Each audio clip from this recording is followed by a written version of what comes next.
Reading from the Holy Bible, the New American Bible, Leviticus chapter 27, Redemption of Votive Offerings. The Lord said to Moshe, "Speak to the Israelites and tell them, when anyone fulfills a vow of offering one or more persons to the Lord, who are to be ransomed at a fixed sum of money, for persons between the ages of 20 and 60, the fixed sum in sanctuary shekels shall be 50 silver shekels for a man and 30 shekels for a woman. For persons between the ages of 5 and 20, the fixed sum shall be 20 shekels for a youth and 10 for a maiden. For persons between the ages of 1 month and 5 years, the fixed sum shall be 5 silver shekels for a boy and 3 for a girl. For persons of 60 or more, the fixed sum shall be 15 shekels for a man and 10 for a woman. However, if the one who took the vow is too poor to meet the fixed sum, the person must be set before the priest, who shall determine the sum for his ransom in keeping with the means of the one who made the vow. If the offering vowed to the Lord is an animal that may be sacrificed, every such animal, when vowed to the Lord, becomes sacred. The offerer shall not present a substitute for it by exchanging either a better for a worse one or a worse for a better one. If he attempts to offer one animal in place of another, both the original and its substitute shall be treated as sacred.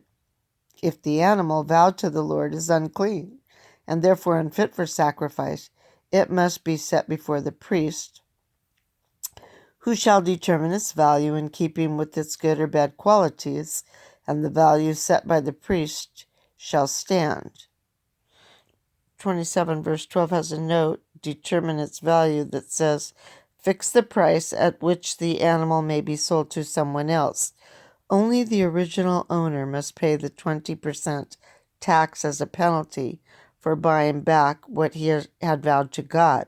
So also for houses and fields that are vowed to the Lord, as treated of in the following verses. The money from the sale or from the redemption of such vowed property naturally goes to the sanctuary.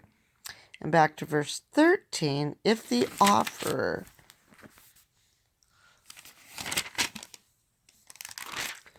wishes to redeem the animal, he shall pay 1/5 more than this valuation.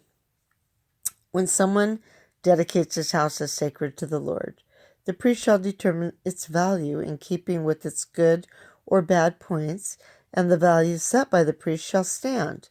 If the one who dedicated his house wishes to redeem it, he shall pay 1/5 more than the price thus established, and then it will again be his. If the object which someone dedicates to the Lord is a piece of his hereditary land, its valuation shall be made according to the amount of seed required to sow it. The acreage sown with a homer of barley seed being valued at 50 silver shekels.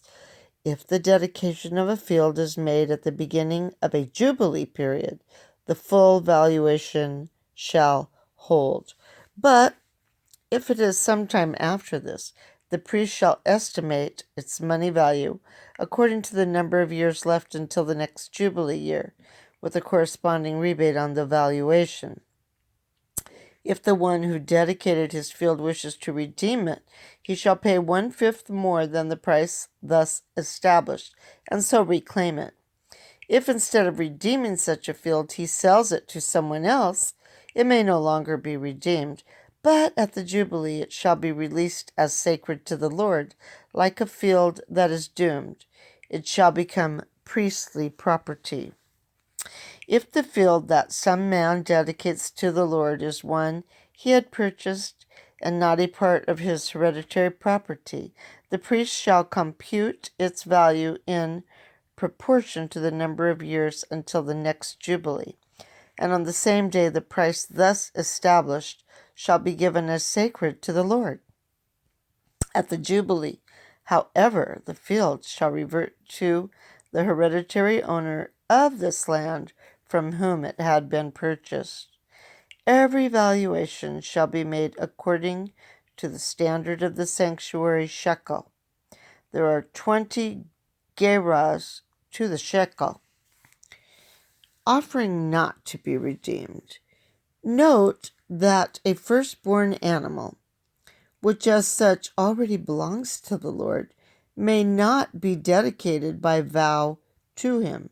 If it is an ox or a sheep, it shall be ceded to the Lord. But if it is an unclean animal, it may be redeemed by paying 1/5 more than its fixed value. If it is not redeemed, it shall be sold at its fixed value. And the note pertaining to that verse, 27:27, an unclean animal, such as the firstborn of an ass, which was unfit for sacrifice, according to Exodus 13:13, 34:20. A firstborn ass was to be redeemed by offering a sheep in its stead, or was to have its neck broken. The present law is probably a later modification of the earlier one.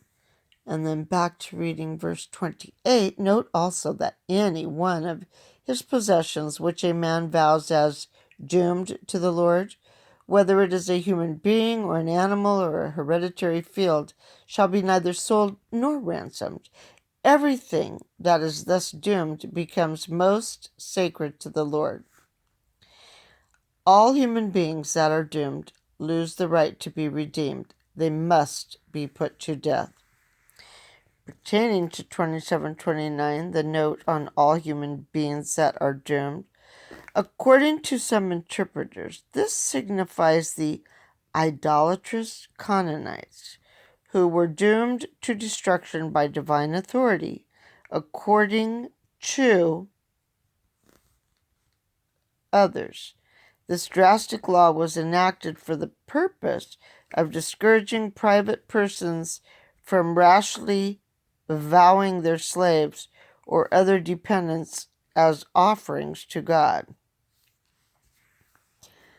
Back to reading verse 30. All tithes of the land, whether in grain from the fields or in fruit from the trees, belong to the Lord as sacred to him.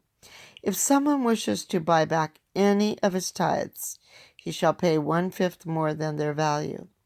The tithes of the herd and the flock shall be determined by ceding to the Lord as sacred, every 10th animal as they are counted by the herdsman's rod. It shall not matter whether good ones or bad ones are thus chosen, and no exchange may be made. If any exchange is attempted, both the original animal and its substitute shall be treated as sacred without the right of being bought back. These are the commandments which the Lord gave Moshe on Mount Sinai for the Israelites. The word of the Lord. Thanks be to God.